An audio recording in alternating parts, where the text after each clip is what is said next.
Perkenalkan, nama saya Sylvia Kiranti dengan ujung NIM 58. Di sini saya akan menjelaskan tentang hakikat budaya. Secara etimologi, budaya atau kebudayaan dapat diambil dari bahasa Sanskerta yang berarti budaya, yang dapat didefinisikan sebagai segala sesuatu yang berhubungan dengan akal atau budi manusia. Para ahli antropologi membagi budaya menjadi dua, yaitu budaya besar dan budaya kecil.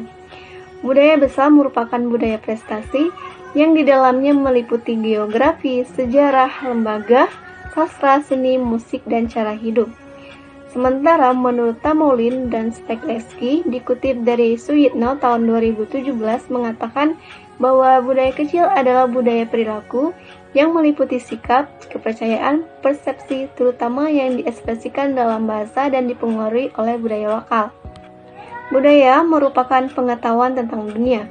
Hal ini bisa mengisyaratkan bahwa anggota-anggota budaya tidak hanya sekedar mengetahui fakta-fakta tertentu atau mengenali objek, tempat, dan orang-orang.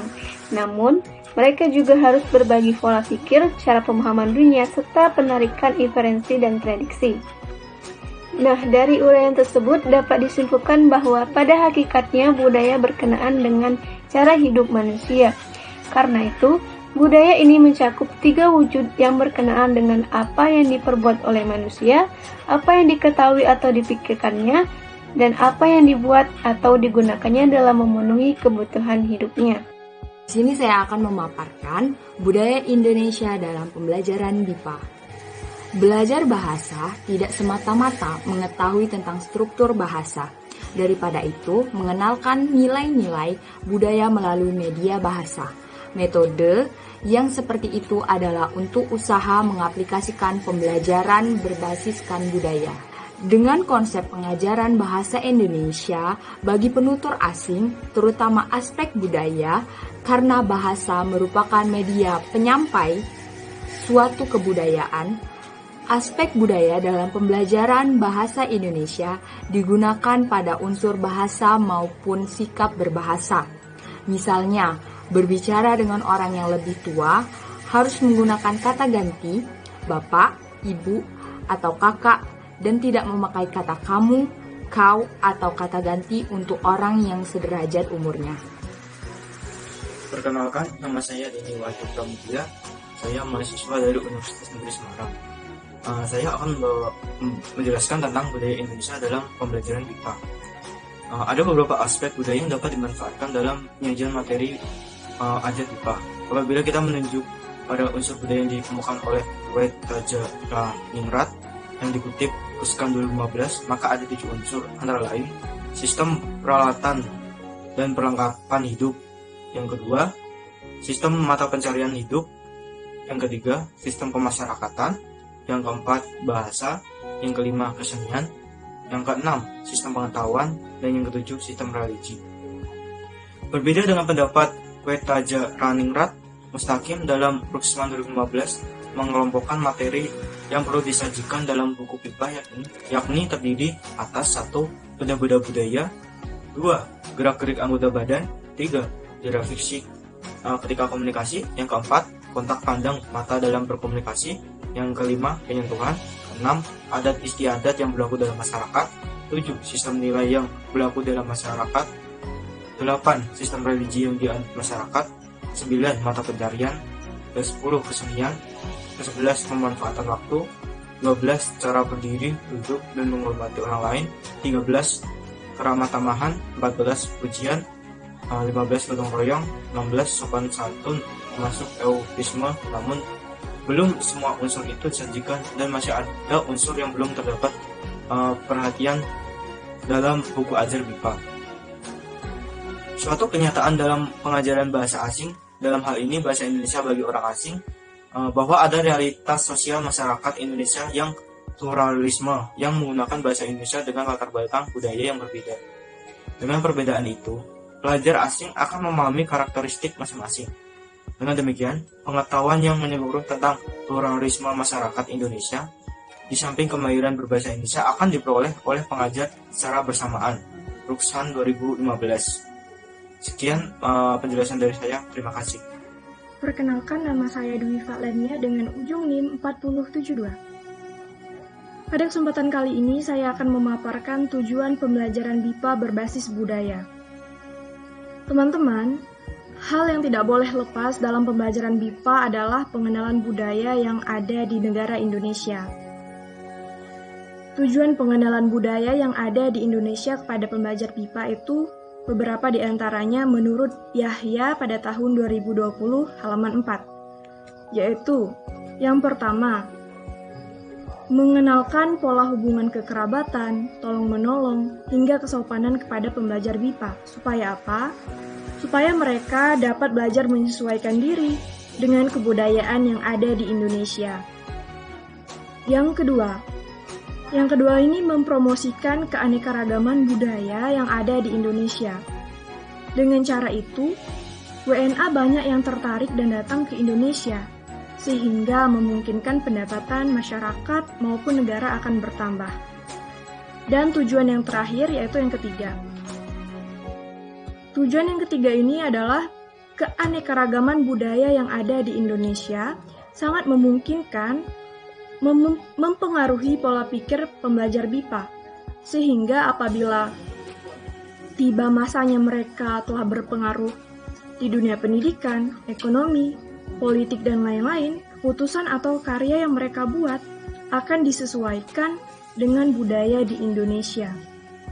Menurut Junaidi dan kawan-kawan, pada tahun 2017 halaman 318, dengan adanya pembelajaran BIPA berbasis budaya tersebut, maka diharapkan akan membantu proses internasionalisasi bahasa dan budaya Indonesia, khususnya di tingkat ASEAN. Melalui pembelajaran BIPA berbasis budaya tersebut juga, seorang instruktur atau pengajar BIPA dapat pula dengan mudah menginternalisasikan budaya-budaya Indonesia kepada pembelajar asing. Manfaat pembelajaran BIPA berbasis budaya. Permasalahan perbedaan budaya antara pembelajar BIPA dengan budaya Indonesia bisa diatasi salah satunya dengan mengintegrasikan budaya Indonesia ke dalam pembelajaran BIPA. Menurut Wirawan 2017, pengintegrasian kebudayaan Indonesia ke dalam pembelajaran BIPA ini memiliki beberapa manfaat. Manfaat yang pertama, bahasa dan budaya Indonesia semakin dikenal di mata dunia. Hal ini karena bahasa dan budaya Indonesia dipelajari oleh orang asing dan mendapat tindak lanjutan oleh pembelajar BIPA di negara asal mereka.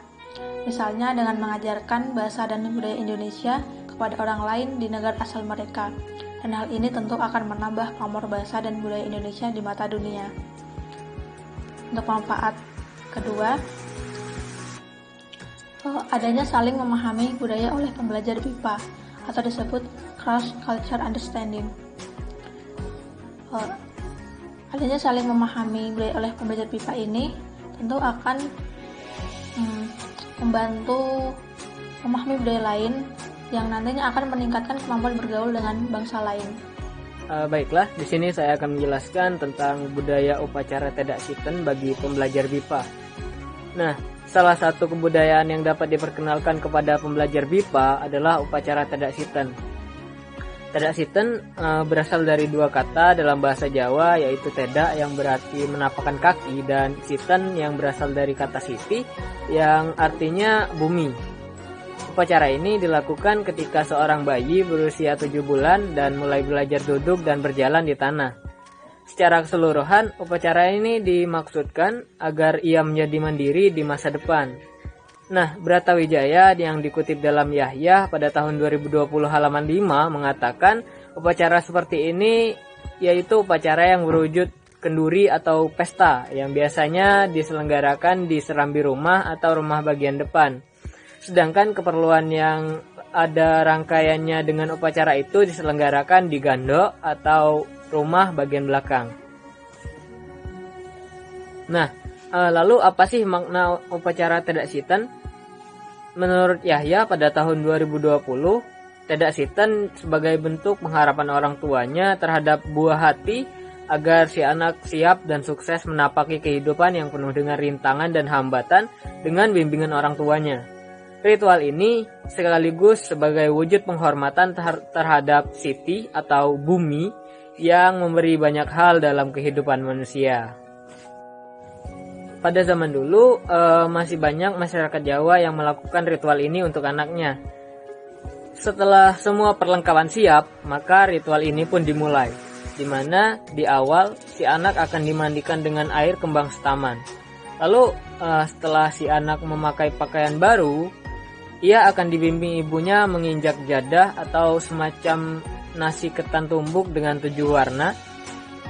Lalu setelahnya sang anak dibimbing menaiki tangga yang dibuat dari tebu wulung berwarna ungu.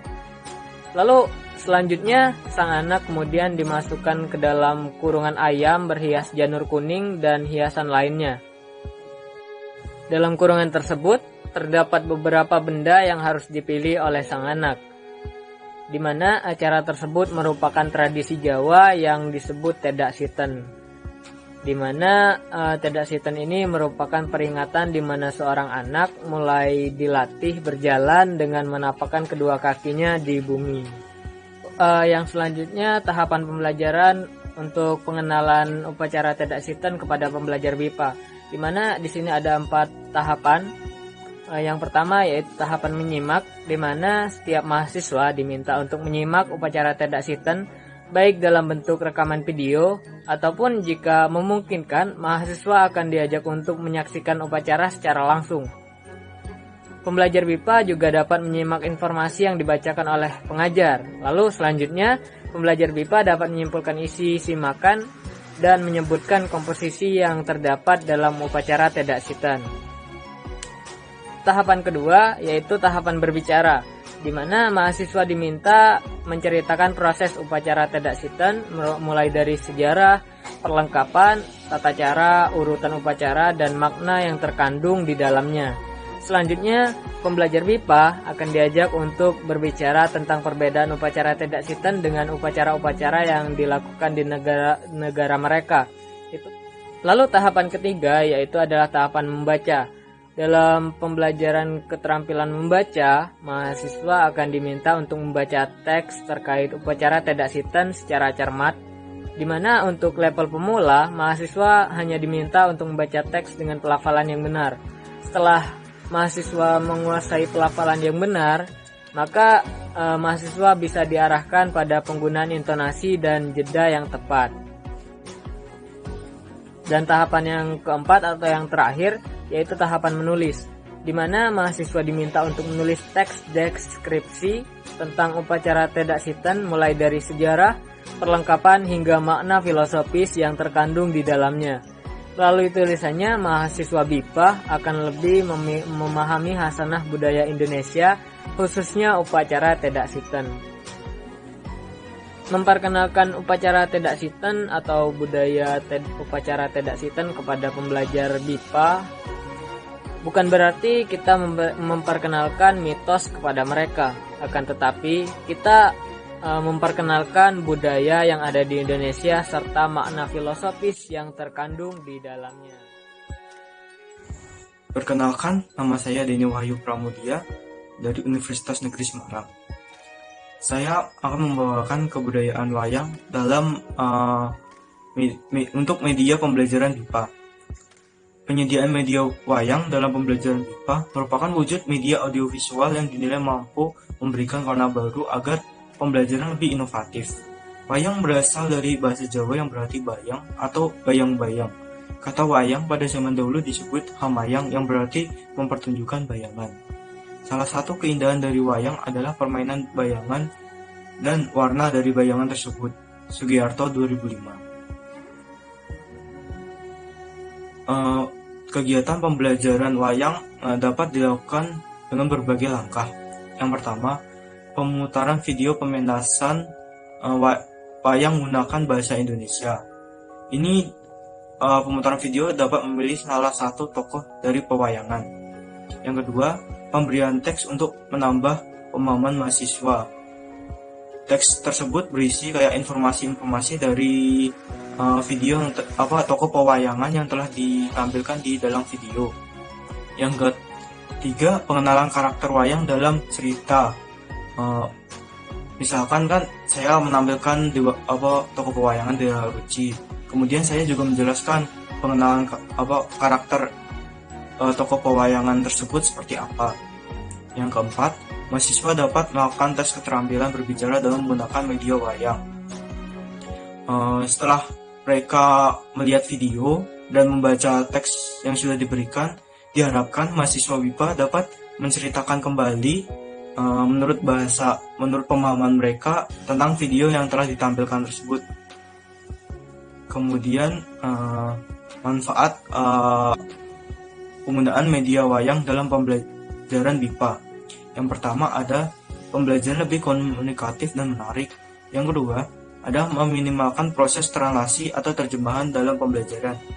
Yang ketiga, menguatkan ingatan pembelajar BIPA terhadap suatu kosakata maupun konsep karena media bersifat ikonis.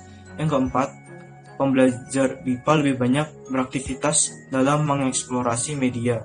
Yang kelima, bahan ajar menjadi lebih bermakna. Dan yang keenam, sarana diplomasi budaya Indonesia.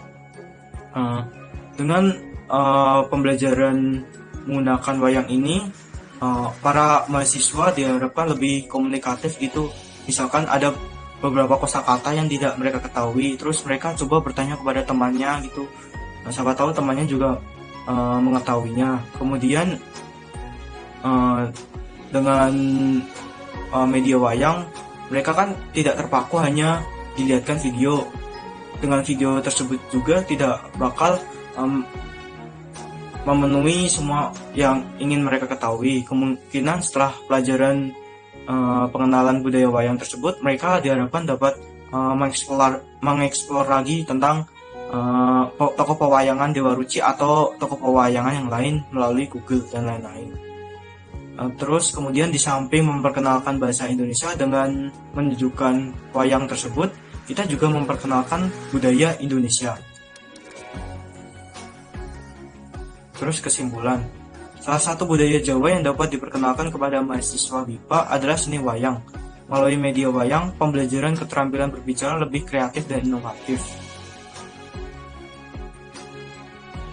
Penggunaan media wayang memiliki beragam manfaat positif. Salah satunya adalah memacu pembelajar BIPA untuk mampu bermonolog maupun berdialog dengan lebih terarah dan menggunakan kosakata yang tepat. Karena mereka dituntut untuk mampu menceritakan kembali yang mereka simak dan mereka baca. Terima kasih, sekian dari saya. Saya akan memaparkan budaya pantun Indonesia untuk pelajar BIPA. Pantun adalah kegiatan bersastra yang menggunakan bahasa sebagai sarana penyampaiannya. Pantun memiliki ciri khas dari segi bentuk, yakni jumlah larik, pola akhiran sajak, kecenderungan kesamaan jumlah suku kata tiap larik, dan perbedaan fungsi larik pertama dan kedua dengan ketiga dan keempat. Menurut Sugiarto dalam Yolanda pada tahun 2019 halaman 7, satu untai atau bait pantun selalu terdiri dari 4 larik atau baris. Banyaknya suku kata tiap larik sama atau hampir sama, atau biasanya terdiri dari 8 sampai 12 suku kata. Pola sajak akhirnya adalah ABAB, dan larik pertama dan kedua disebut sebagai sampiran. Sedangkan larik ketiga dan keempat disebut sebagai isi.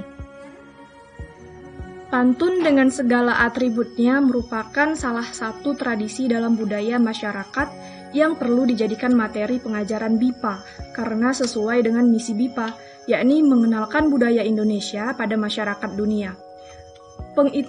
Pengintegrasian pantun ke dalam pengajaran BIPA sangat diperlukan. Dalam hal ini, Yolanda mengatakan bahwa pantun sangat relevan untuk menjadi materi pembelajaran kosakata karena bentuk bunyinya itu, sehingga relevan dengan pengajaran BIPA dalam berbagai tujuan. Pantun sebagai sebuah tradisi kebahasaan masyarakat yang turun-temurun masih sangat melekat pada masyarakat hingga saat ini. Untuk tetap mengindonesiakan pantun, harus dilakukan internasionalisasi pantun agar masyarakat internasional mengakui bahwa pantun adalah milik Indonesia, bukan bangsa lain. Pengajaran BIPA adalah satu tempat untuk merealisasikan hal tersebut. Tanpa mengganggu tujuan utama pengajaran BIPA, pemanfaatan pantun dapat diimplementasikan dalam pengajarannya. Pemanfaatan dan pengimplementasian pantun ini adalah berupa kreasi-kreasi pantun sebagai salah satu bentuk budaya masyarakat yang relevan dengan pengajaran BIPA dan bentuk-bentuk alternatif pemanfaatan pantun sebagai materi pengajaran BIPA. Yang pertama, ada kreasi pantun sebagai salah satu bentuk budaya masyarakat yang relevan dengan pengajaran BIPA. Jadi, pantun adalah karya sastra unik, memiliki kekhasan dari struktur dan kebahasaan. Berbagai daerah di Indonesia hingga saat ini masih melestarikan pantun sebagai khasanah budaya mereka. Salah satunya adalah tradisi palang pintu. Ini pada masyarakat Betawi. Tradisi palang pintu ini berisi sebuah atraksi perkelahian antara calon pengantin pria dengan pesilat yang mewakili pengantin wanita menjelang pernikahan berlangsung. Sebelum atraksi perkelahian tersebut, kedua belah pihak melangsungkan percakapan dengan berbalas pantun. Nah, jadi inti dari balas pantun tersebut adalah tanya jawab seputar maksud dari tujuan pihak pria. Tradisi berbalas pantun tidak hanya dilakukan oleh masyarakat Betawi saja, tapi juga dilakukan oleh beberapa daerah di Indonesia. Bahkan dalam sebuah acara televisi seperti OPJ atau Oprevan Japa misalnya.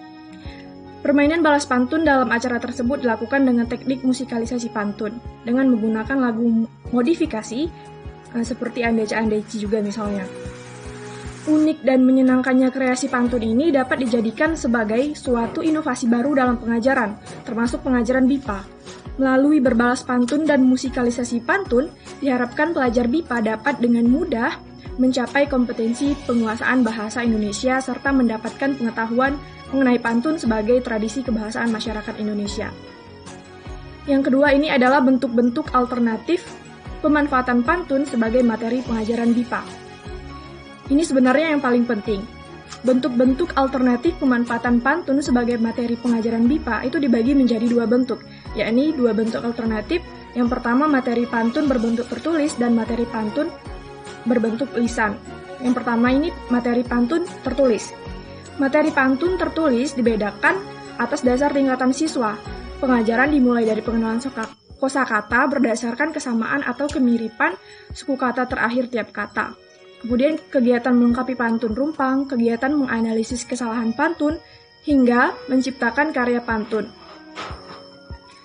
Alternatif kegiatan pembelajaran ini menurut Yolanda pada tahun 2019 halaman 12 dapat dipakai antara lain seperti yang pertama, siswa BIPA mengamati pantun pada lembar kerja atau buku, kemudian mendaftar kosakata yang memiliki bunyi suku kata akhir yang serupa dengan suku kata pada kata yang bercetak tebal.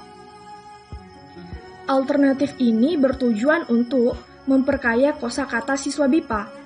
Alternatif ini juga bukan merupakan pembatasan pada kebebasan penguasaan kosakata siswa, tetapi secara langsung memberikan pengetahuan pada siswa bahwa kosakata yang bersuku kata akhir sama merupakan modal dalam permainan pantun. Yang kedua, siswa BIPA mengamati pantun yang rumpang atau tidak lengkap. Kemudian, siswa ditugaskan untuk melengkapi pantun tersebut. Guru dapat memberikan pilihan kata untuk mengisi pantun rumpang tersebut. Siswa mengisi titik-titik dalam pantun tersebut dengan pilihan jawaban yang telah disediakan. Pemberian pilihan jawaban ini adalah sebuah alternatif. Strategi ini lebih dekat dalam upaya memperkenalkan budaya pantun dengan memperkaya kosakata siswa BIPA. Kemudian yang ketiga, siswa BIPA mencermati pantun yang telah disediakan oleh guru, kemudian siswa menganalisis kesalahan yang terdapat dalam pantun dan membenahi kesalahan tersebut. Oleh karena yang dilakukan adalah analisis, maka alternatif ini dapat diberikan pada siswa BIPA tingkat lanjut.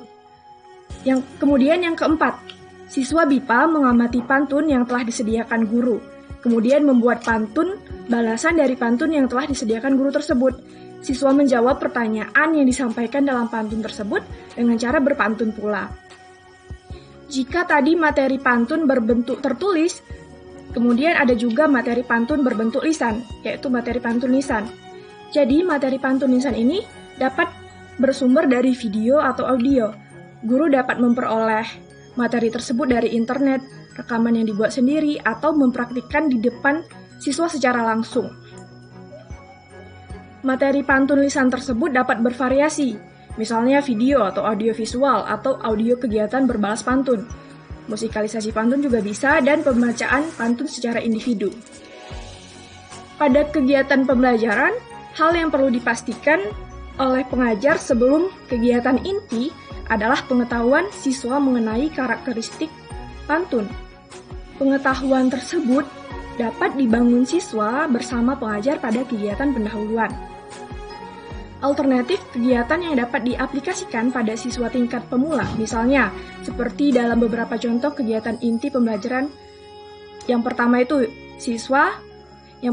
siswa BIPA mengamati guru yang sedang berkomunikasi pantun. Kemudian, siswa secara bersama-sama menirukan musikalisasi pantun yang dilakukan oleh guru. Kreasi musikalisasi pantun yang dilakukan oleh guru dapat meminjam nada-nada yang biasa digunakan untuk musikalisasi pantun. Yang kedua, siswa BIPA mengamati rekaman pantun yang ditayangkan oleh guru, kemudian mengidentifikasi kata-kata yang mempunyai suku kata akhir yang sama dan menulis arti dari masing-masing kata tersebut pada buku atau kertas. Kemudian yang ketiga, siswa BIPA mendata kata-kata yang memiliki bunyi suku kata terakhir yang sama dengan bunyi suku kata akhir atau sufiks setiap kata pada akhir larik dari pantun yang disaksikan. Siswa BIPA mengumpulkan kata terbanyak mendapatkan apresiasi dari guru. Kemudian yang terakhir, keempat, siswa BIPA mengamati rekaman pantun yang rumpang atau tidak lengkap, kemudian menulis kata yang sesuai untuk melengkapi pantun yang rumpang tersebut, serta menulis makna dari kata tersebut. Baik, selanjutnya pengajaran BIPA melalui cerita rakyat. Cerita rakyat adalah cerita yang mengandung nilai dan norma mengenai keadaan suatu masyarakat di zaman dahulu yang diwariskan dengan lisan atau dituliskan melalui media-media sebagai bahan pembelajaran, renungan, dan suri tauladan. Pengajar BIPA kerap kali menggunakan media atau teknik pengajaran yang unik sesuai dengan tingkatan belajarnya. Misalnya, pengajaran melalui cerita rakyat Indonesia untuk pembelajar BIPA kelas menengah atau tingkat intermediate. Di tingkat intermediate, pembelajar telah memiliki kemampuan bahasa Indonesia yang baik dari segi tata bahasa lisan ataupun tulisan. Untuk materi yang diajarkan dalam cerita rakyat Indonesia yang berupa video untuk kegiatan menyimak, potongan paragraf perumpang untuk kegiatan menceritakan kembali, dan naskah drama untuk kegiatan berbicara dan menulis. Pembelajaran cerita rakyat bermula dengan menonton video. Dengan demikian, dapat mempertajam kemampuan menyimak. Kemudian pengajar menanyakan apa isi ceritanya dan seperti apa budaya di dalamnya menurut pembelajar BIPA. Setelah itu, pembelajar BIPA mempelajari idiom lewat cerita yang dipelajari. Selanjutnya, menuliskan cerita kembali dengan idiom yang telah dipelajari, mengubahnya menjadi naskah drama dan membacanya sesuai dengan intonasi dan ekspresi. Untuk tujuan, dengan media pembelajaran yaitu cerita rakyat, pembelajar BIPA akan mempelajari keberagaman budaya dan bahasa Indonesia. Melalui menyimak video cerita rakyat, menceritakan kembali, menyusun naskah drama, dan mempraktikkan lewat berbicara, dapat diterapkan dengan pendekatan komunikatif yang mendekatkan psikologis pembelajar BIPA dengan pengajar. Untuk aktivitas pembelajarannya, dalam aktivitasnya, pembelajaran BIPA menyimak video dan mengidentifikasi seperti tokoh, bagaimana ceritanya, dan apa pesan moral yang didapat dari video, serta menjawab daftar pertanyaan mengenai cerita rakyat tersebut. Dan selanjutnya, pengajar membagi kelompok-kelompok yang terdiri dari 2 orang. 1 orang tiap kelompok tersebut, katakanlah si A, akan keluar kelas mendengarkan cerita rakyat yang lain yang diceritakan oleh pengajar. Dan tugasnya menceritakan kembali kepada teman kelompoknya, yaitu si B, dengan sedetail mungkin dan selengkap mungkin. Pembelajar BIPA si B yang mendengar cerita dari si A tadi akan menulis cerita tersebut di kertas. Pada jam berikutnya, pengajar membagi 2 kelompok besar dari kelas dan membuatkan cerita rekaan untuk kelas, atau mengadaptasi cerita rakyat seperti Rara Jonggrang dan Joko Seger. Dengan demikian, pembelajar BIPA akan menjadi tokoh dari cerita rakyat yang dibuatkan pengajar. Selanjutnya, pembelajar membuat dialog untuk mereka sendiri dan teman kelompoknya dengan paduan kartu peran yang diberikan pengajar. Pengajar akan mengoreksi tulisan dari pembelajar BIPA. Pada jam terakhir, pengajar dan pembelajar akan berlatih bersama membaca naskah drama tersebut dengan ekspresinya. Untuk hasil pembelajaran, diharapkan pembelajar BIPA melalui cerita rakyat, mereka mampu memahami bahasa non-formal dalam karya sastra maupun dalam percakapan sehari-hari penutur asli bahasa Indonesia. Selain itu, pembelajar BIPA juga akan mempelajari tentang ungkapan dan ekspresi yang bisa digunakan dalam percakapan sehari-hari seperti waduh, oh, dong, loh, wah, astaga, ya ampun, dan seterusnya. Hasil lain dari pembelajaran ini adalah pembelajar dapat menggunakan idiom dalam bahasa Indonesia, kemampuan pemahaman struktur kalimat, kemampuan asertif, dan kemampuan pelafalan bahasa Indonesia. Saya di sini akan melanjutkan materi, yaitu budaya permainan tradisional. Beberapa inovasi mengenai pengenalan budaya Indonesia melalui pengajaran BIPA telah dilakukan atau diusulkan dalam berbagai artikel. Misalnya berupa penggunaan berbagai permainan tradisional dalam pengajaran BIPA oleh Cahyani 2014. Permainan tradisional menurut Cahyani 2014 yang relevan untuk pengajaran BIPA antara lain damdaman, congklak, gobak sodor, engklek, ular naga, petak jongkok, dan macan. Permainan tradisional yang akan dibahas kali ini dibatasi pada permainan congklak. Pelaksanaan pengenalan permainan tradisional Indonesia dalam pembelajaran BIPA pada tahap pelaksanaan pembelajaran, yaitu dosen melaksanakan pembelajaran BIPA dengan topik pengenalan permainan tradisional Indonesia, sesuai dengan silabus yang telah ditentukan. Berdasarkan silabus tersebut, langkah-langkah pembelajaran secara umum melingkupi yaitu 1. Dosen menyampaikan tujuan pembelajaran yaitu mengenal permainan tradisional Indonesia yaitu congklak. Yang kedua, dosen menyampaikan hal-hal yang akan dilakukan dalam pembelajaran. Yang ketiga, mahasiswa memperhatikan 2 model yang mempraktikkan permainan congklak, sembari mengidentifikasi langkah-langkah bermain congklak. Yang keempat, mahasiswa menandai kata-kata kunci atau kata-kata sulit yang ada dalam materi. Kelima, mahasiswa menyimak penjelasan dosen tentang kosakata terkait congklak dan konsep permainan tradisional congklak, serta nilai-nilai yang ada dalam permainan congklak. Yang keenam, mahasiswa dan dosen bertanya jawab tentang kesulitan yang dialami mahasiswa dalam memahami permainan congklak. Yang ketujuh, mahasiswa berbagi secara lisan tentang salah satu permainan tradisional dari negeri masing-masing. Yang kedelapan, dosen memberikan penguatan tentang fokus kebahasaan atau kalimat seru, deret hitung, dan penanda urutan. Yang kesembilan, mahasiswa keluar kelas dan bermain congklak secara berpasangan. Yang kesepuluh, dosen mendampingi masing-masing pasangan secara bergiliran dan menanyakan kesan mahasiswa tentang permainan congklak.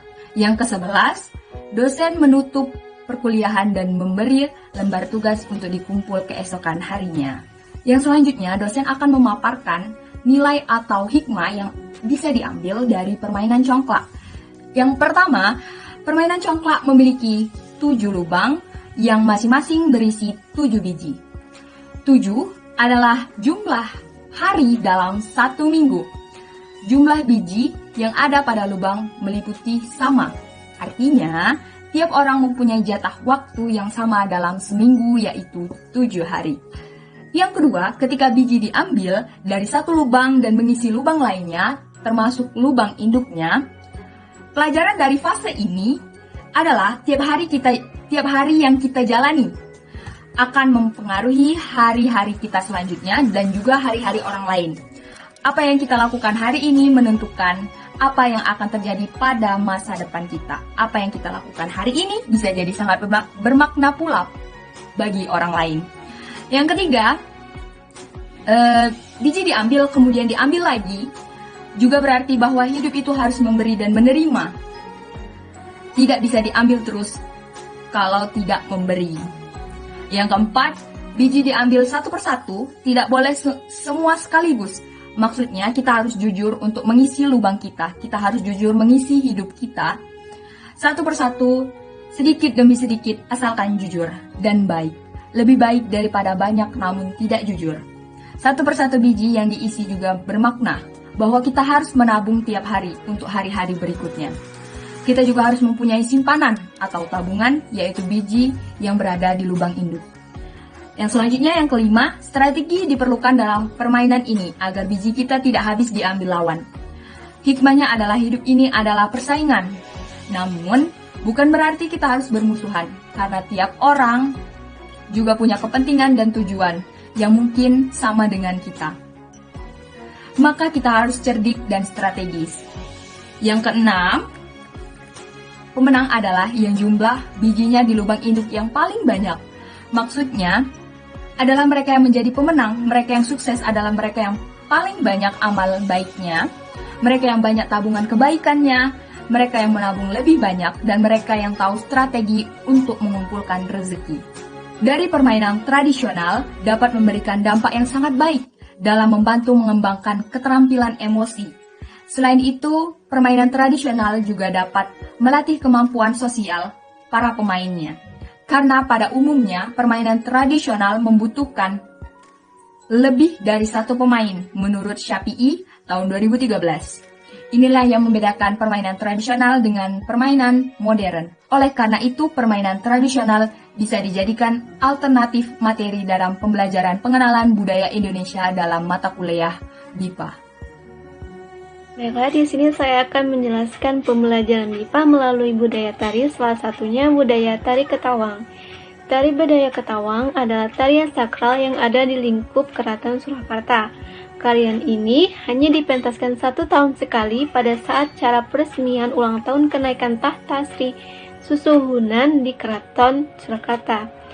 Nah, tarian ini merupakan sarana meditasi raja kepada Kanjeng Ratu Kidul, sehingga dianggap sakral oleh masyarakat dan kerabat Keraton Surakarta. Adapun makna dari budaya Ketawang, yaitu tariannya yang erat berhubungan dengan adat upacara, sakral religius, dan tarian percintaan atau tari perkawinan. Untuk selanjutnya itu ada manfaat budaya tari budaya Ketawang dalam pembelajaran BIPA. Jawa memiliki banyak beragam tarian daerah, salah satunya tari budaya Ketawang. Nah, tari ini merupakan tari tradisional keraton yang syarat makna dan erat hubungannya dengan upacara adat, religi, sakral, dan pusaka warisan leluhur yang memiliki raja. Tari budaya Ketawang dapat digunakan sebagai upaya pengenalan budaya Jawa pada pembelajaran BIPA. Pengetahuan penutur asing terhadap budaya-budaya Indonesia merupakan bekal dalam hidup di Indonesia. Dengan demikian, mereka tidak hanya mengetahui bahasa Indonesia, tapi juga dapat mengaplikasikan dalam kehidupan nyata sesuai dengan kultur masyarakat. Nah, selanjutnya itu ada kegiatan pembelajaran tari budaya Ketawang sebagai bahan pembelajaran BIPA. Ada 4. Yang pertama menyimak, yang kedua berbicara, yang ketiga membaca, dan yang keempat menulis. Yang pertama itu menyimak. Nah, di sini setiap mahasiswa diminta menyimak pergelaran tari budaya Ketawang dalam bentuk rekaman video dan juga dapat menyimak informasi yang dibacakan oleh pengajar. Selanjutnya, pembelajar BIPA dapat menyimpulkan isi simakan, menyebutkan komposisi dalam tari budaya Ketawang, dan juga dapat melengkapi kalimat. Nah, dalam hal ini, bahan simakan video dan alat penunjangnya bisa diperlukan kembali dari segi kualitas suara dan gambarnya sebagai penunjang utama. Yang kedua itu ada berbicara. Di sini, mahasiswa diminta menceritakan pergelaran tari budaya Ketawang melalui dari sejarah, komposisi penari, gerakannya, tata rias, kostum, dan makna yang terkandung di dalamnya. Selanjutnya, pembelajar BIPA juga bisa menceritakan perbedaan dan persamaan tari budaya Ketawang dengan tari-tarian yang ada di negara mereka. Yang ketiga itu ada membaca. Membaca merupakan salah satu keterampilan berbahasa yang dapat dikatakan lebih sederhana. Dalam pembelajaran keterampilan membaca, mahasiswa diminta membaca teks terkait dari tari budaya Ketawang secara cermat. Untuk level pemula, mahasiswa diminta membaca teks dengan pelafalan yang benar, sehingga Setelah menguasai pelafalan yang benar, mahasiswa bisa diarahkan pada penggunaan intonasi dan jeda yang tepat. Yang keempat itu menulis. Mahasiswa diminta untuk menulis teks deskriptif tentang tari bedaya Ketawang melalui dari sejarah penciptaan hingga makna filosofis yang terkandung di dalamnya. Melalui tulisannya, mahasiswa BIPA akan lebih memahami khasanah budaya Indonesia, khususnya tari bedaya Ketawang. Di sini saya akan menjelaskan tentang tantangan pembelajaran budaya Indonesia bagi pelajar BIPA. Nah, dalam mempelajari budaya Indonesia, tentu memiliki tantangan-tantangan tersendiri dalam memahaminya. Tantangan dalam mempelajari budaya Indonesia pada pembelajar BIPA bukan hanya terkendala pada pengajar, tetapi juga dialami oleh pelajar atau mahasiswa asing sebagai peserta didik. Di mana menurut Murtanis dan kawan-kawan pada tahun 2019 halaman 34 sampai dengan 43, kendala yang dialami oleh pelajar BIPA dalam pemahaman budaya Indonesia ada 8. Yang pertama yaitu terbatasnya kemampuan berbahasa Indonesia mahasiswa asing pada tingkat dasar. Di mana pada tingkat dasar atau semester awal, kemampuan mahasiswa asing untuk berkomunikasi menggunakan bahasa Indonesia masih sangat sulit. Kemampuan awal akan bahasa Indonesia ini pun berbeda antara mahasiswa satu dengan mahasiswa lain. Di antara mereka, walaupun ada yang sedikit paham tentang bahasa Indonesia karena pernah mempelajarinya dalam kehidupan sehari-hari. Yang kedua, yaitu penggunaan dui bahasa oleh orang Indonesia. Indonesia merupakan negara yang majemuk dengan beragam suku. Setiap daerah memiliki bahasa dengan ciri khasnya masing-masing, tak terkecuali untuk mahasiswa, khususnya mahasiswa di lingkungan universitas di daerah. Misalnya saja penggunaan dui bahasa baik oleh masyarakat maupun mahasiswa di universitas yang ada di daerah Palembang. Ini meliputi bahasa Indonesia dan meliputi bahasa Palembang itu sendiri. Hal inilah yang sering ditemui oleh mahasiswa BIPA dan menjadi kendala mereka. Yang ketiga ada cross culture atau di mana kelas BIPA merupakan kelas yang menarik karena di dalamnya terdapat mahasiswa dari berbagai negara dengan latar belakang budaya yang berbeda pula. Di mana gaya belajar para mahasiswa BIPA berbeda satu sama lain sesuai budaya negara asal mereka masing-masing.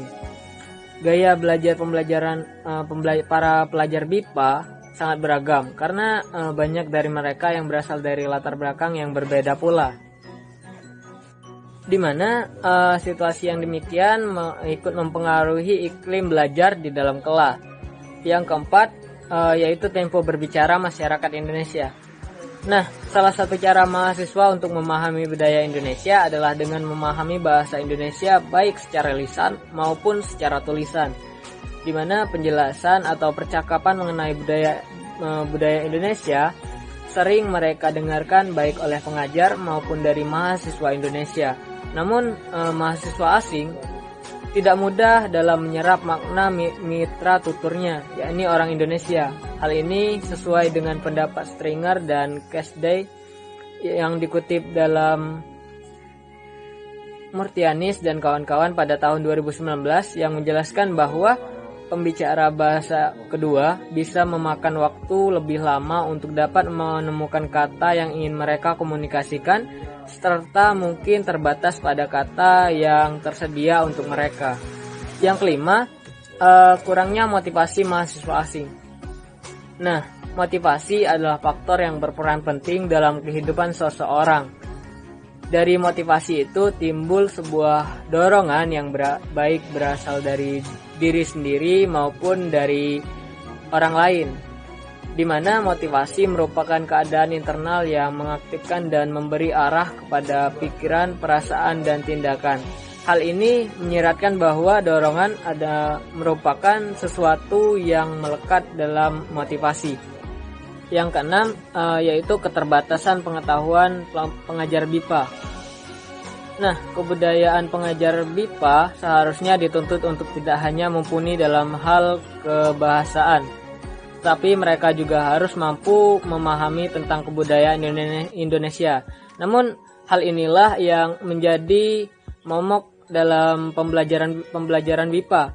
Pengetahuan pengajar BIPA yang dangkal mengenai aspek budaya menjadi tantangan bagi para pengajar BIPA.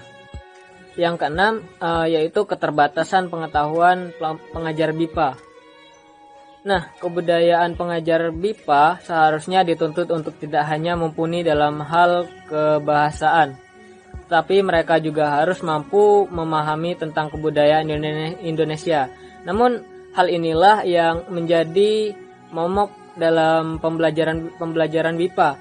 Pengetahuan pengajar BIPA yang dangkal mengenai aspek budaya menjadi tantangan bagi para pengajar BIPA.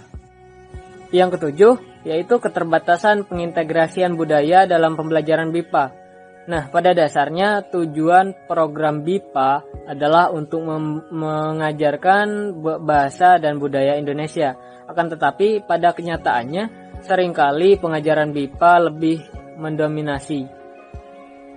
Dalam buku teks kelas BIPA memang sudah dimasukkan unsur budaya, tetapi hanya beberapa kebudayaan yang tercakup di dalamnya.